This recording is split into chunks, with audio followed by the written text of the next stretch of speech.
Hello, babies, and welcome to Simply Stacy, where the joy of the Lord is our strength. Well, to my singles, which are dear to my heart, always and definitely this year, God has put a press in my spirit to address the singles more and more often, to give you the tools to be able to use in your single life to become more prepared for a relationship that you want to enter into. Now, the ones that don't want to be married and you're enjoying your single life, that's good.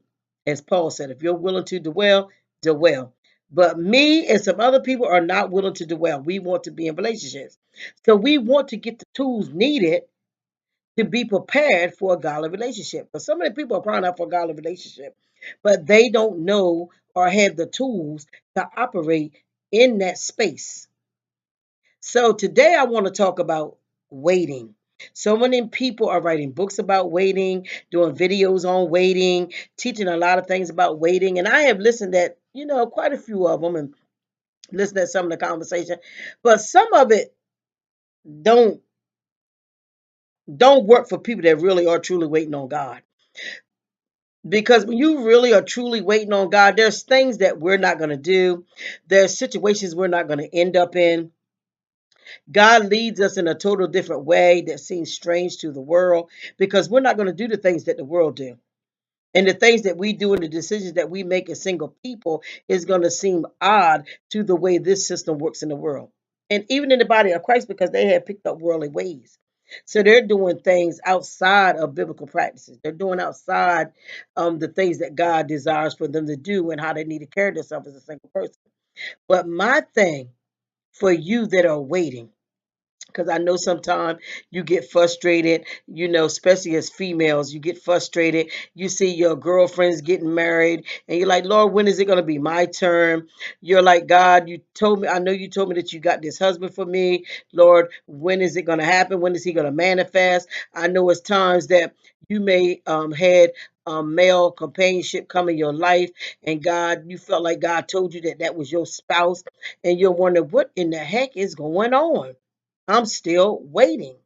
I'm still waiting.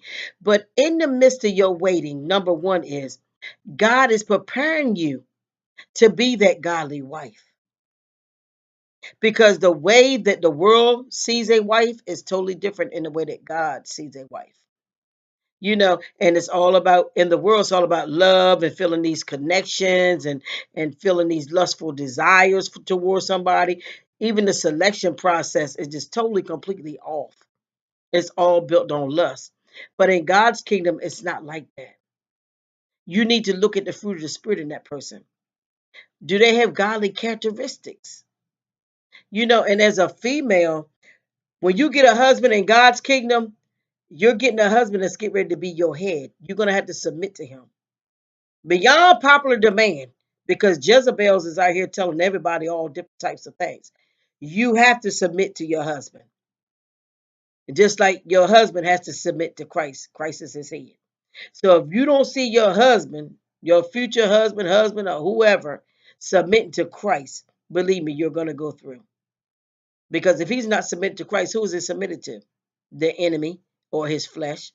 And flesh is being led by what? The enemy. So you want to make sure that they're submitted to their head before you submit to them.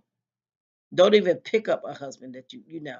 Now, some of you are already in marriages, you're already in relationships, and your spouse or the person you're in a relationship with is not submitted to Christ.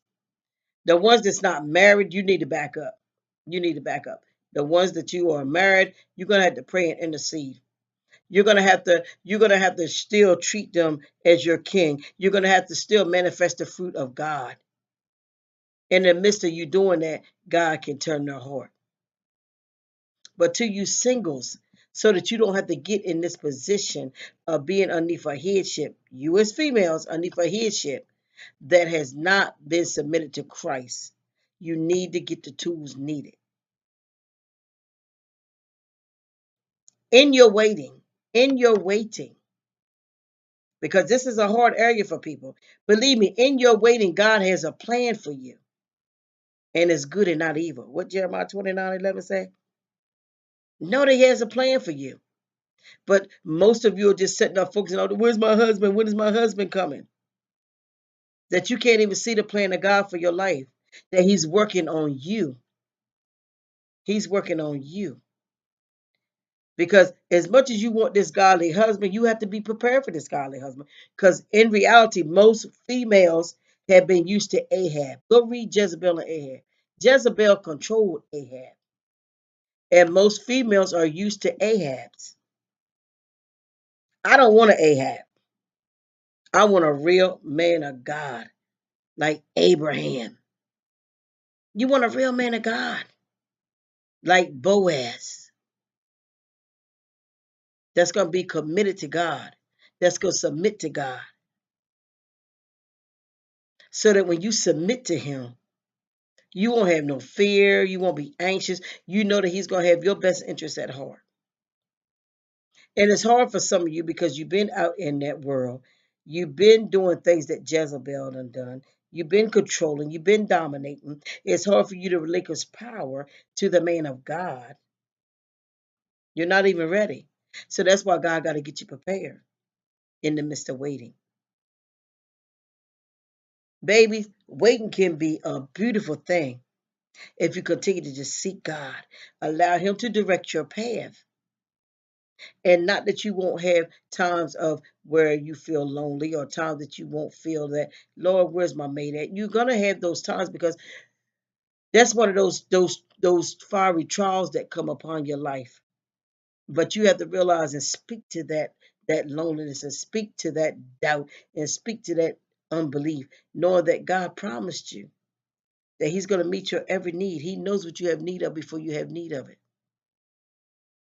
Babies, I just want to encourage you singles today, knowing that God has not forgotten you, that even in the midst of waiting on God, he has a plan. And part of that plan is he's making you and molding you. He got you on that potter wheel, making you into that godly wife that you're supposed to be, for that godly husband. Believe me, while he's working on you, he's working on your spouse. And when you come together, you won't have all this drama and all these problems because you have allowed God to finish the work in you that he began. Most people don't let that work get finished. See, God already knows. But if you allow God to finish the work in you, he's going to finish that work in that husband. So then when y'all come together, you'll take off, you'll fly, you'll soar. And in the midst of it, you'll still be developing and growing into the people that God has created you to be. But it will be less battle because you both will know how to submit. You have both submitted to Christ. So it won't be hard to submit in your marriage one to another. It won't be hard. You know, a lot of people in the world today, I believe in old-fashioned rules of relationships. I believe in it. I need an old-fashioned type husband. I believe in gender roles. Yes, I do. Yes, I do. A woman has her place, a man has his place. Now, there is things that come about, that you may do better than he does. He may do things better than you do in the area. So you can adapt and adjust to your own personal relationship. But I do believe that we all have our role to play as a female and as a male. I believe that. And I'm going to believe that till the day I die. God has certain things that us as females do that men don't do. There are certain things that men do that female do not do. And I know in this society, the lines are fudged. They're fudged because of all the gender role switching and all these different types of things. And this is where the problem is coming in with the singles. This is why they can't really come together. Because the woman is trying to play the man's role, the man's trying to play the woman's role. That's a problem. I'm going to tell you, honey, I don't want no feminine man. I'm a female myself. I don't need my husband being me. And that's how most men feel with women. They don't want us being them. It's a turnoff. They don't want no cock diesel woman. They want you to be feminine. You know, my son told me years ago, I want me a girly girl. That's just where he wants that feminine type woman. He didn't know how to explain it, but he was explaining it in his way that he was explaining it. But I understood what he was saying. He wants to be the man. He don't want the woman coming in there being taking authority of him being the man. And so many men have allowed that woman to do that. And that's that Jezebel spirit. And women, if you really be honest, we want a man to be a man. We want him to take control. We want him to do him. But we want him to love us, respect us, honor us, treat us as Christ treats the church. And the only way that that man is going to be able to do that is he has to be submitted to Christ. It's a lot of things in our flesh that we can't do within ourselves, like us as women. A lot of us kick against submitting. A lot of women kick against submitting. But with Christ, it'll be easy for you to submit. Because once you learn how to submit to God, you'll be able to submit to your husband. This is the problem with most females. They have not learned how to submit to God. So it's impossible for you to submit to your earthly husband, which in essence is like a God. It's going to be like a God to you. I don't want y'all to take that out of out of context. But yes, on this earth, you're going to look up to him just like he looks up to Christ. And he's a type of Christ in your life. But that's a whole nother topic. And I know most people is not going to understand that. They're going to be saying, oh, you can't make no God at your husband. I understand all that. I've been through that. That's why Sarah called Abraham Lord. But that's a whole, go research, baby. Go break it down, honey. That's a little thing to make you think that. Give you an aha moment. But we should be able to look up to our husband like Lord, like our Christ. They're right here. They're our covering, our protection. That's why God told them they're supposed to treat us as Christ treats the church. They're supposed to. Because he's a type of Christ to us. Sacrifice. He should die for us like Jesus died for the church. Those men are a type of Christ for us. So if you don't get a man that's willing to sacrifice for you, die for you, like kill his flesh, don't want to give it to his lustly desires and all that, that's part of dying for you. Because a lot of men don't want to give up that part where they got all kinds of women going after them and chasing after them. But they have to die for that wife. That's part of dying. He has to die to himself to treat you as Christ treats the church. He has to die to self. Is he willing to do that? Is he willing to do that? So, babies, that was something that was just a brownie point from God because I wasn't even planning on going there. But we want to respect and honor our husbands, and we want to enjoy this time of waiting. Enjoy this time of waiting and allow God to finish the work in us that He began in the midst of our waiting, and knowing that the waiting has a purpose, and understand that the world cannot tell you about waiting on God. Because most people in the world are not waiting on God. Even in the church, corner fleshly saints are not waiting on God. They're out here on the hunt. They're out here chasing, especially the females. We shouldn't be doing that. When you see the women in the Bible, God gave them favor with their husband, and he came and got them. So if this man, now I want to give you this, and I want to be done because I done went on some. It's like I got like the Lord's giving me different things to put in here, but if you got a man, and I lost my train of thought. Forgive me, baby. I lost my train of thought telling you that because God's giving me so much and so much coming at me right now that I'm just like all over the place right now, seems like to me. But I want you to help you understand that as females, that when God puts us in position to be seen by that man, that he has to be in a place of obedience to take you as his wife. And that if he's not mature enough in the spirit to recognize that God is putting you in his life to be his wife, then he's not ready to be your husband yet. And you don't want to force that. You don't want to make that happen because he's got to be the spiritual leader in your house. And he needs to be able to see when the enemy's coming in to take over the family and all these different types of things. So if he can't see in the spirit realm and sense in the spirit realm and be obedient to God in the spirit realm and know that you are his wife without you telling him, that's going to be a problem. You don't want that. You want that man to be up to par in the spirit realm, to be able to know when God is speaking to him, that he has the discernment and the obedience to listen to the Spirit of the living God. Otherwise, you're going to have problems. And this is what's going on with so many women in the world. Their husbands is not in that spiritual leadership place to lead the home. And a lot of females have rushed it. They rushed the moment. Sometimes God may drop a man in your life, and God did tell you that's your husband, but he has to be worked on. Don't try to jump his bones. Don't try to let him know you're his wife. You just keep it moving, because what's for you and sent by God will be. You don't make it happen. See, women like to try to make it happen because a lot of times spiritually, I don't know why, but it just seems like that we pick up on things quicker than the men do. I don't know why, but it's just like that.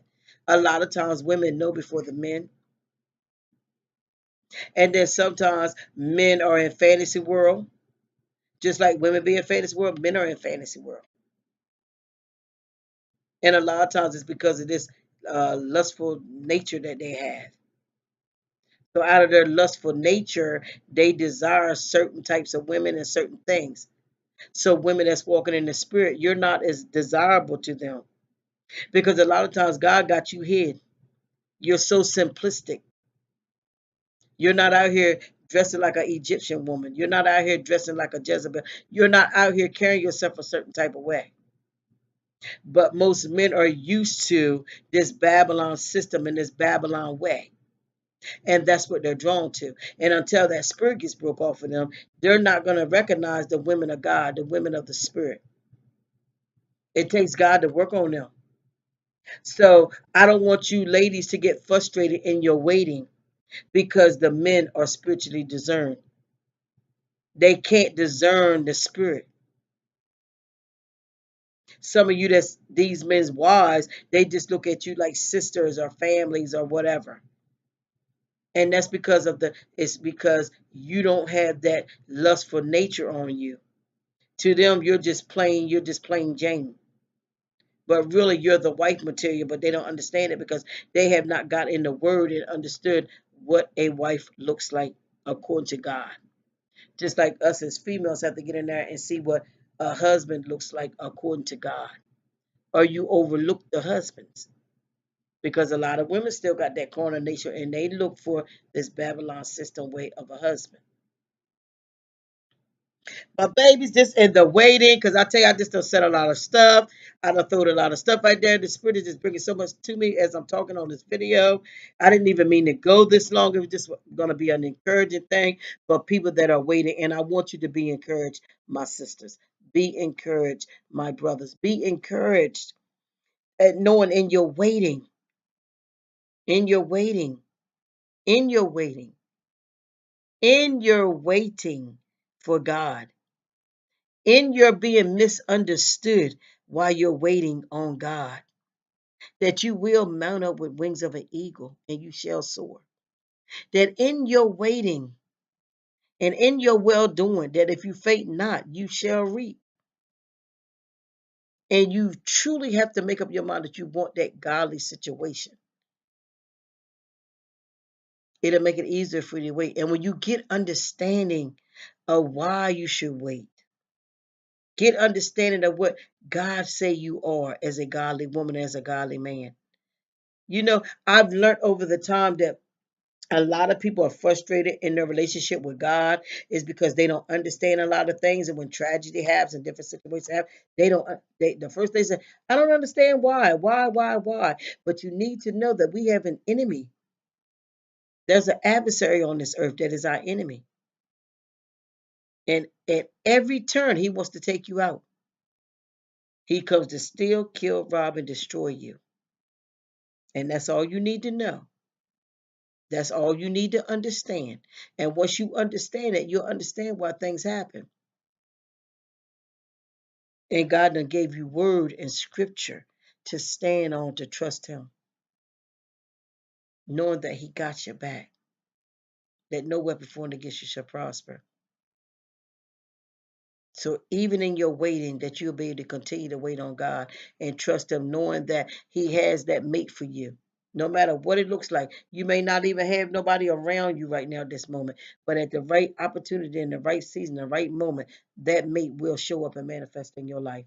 Babies, I love you. I love you. I love you. I love you. Smooches, sugar woogers.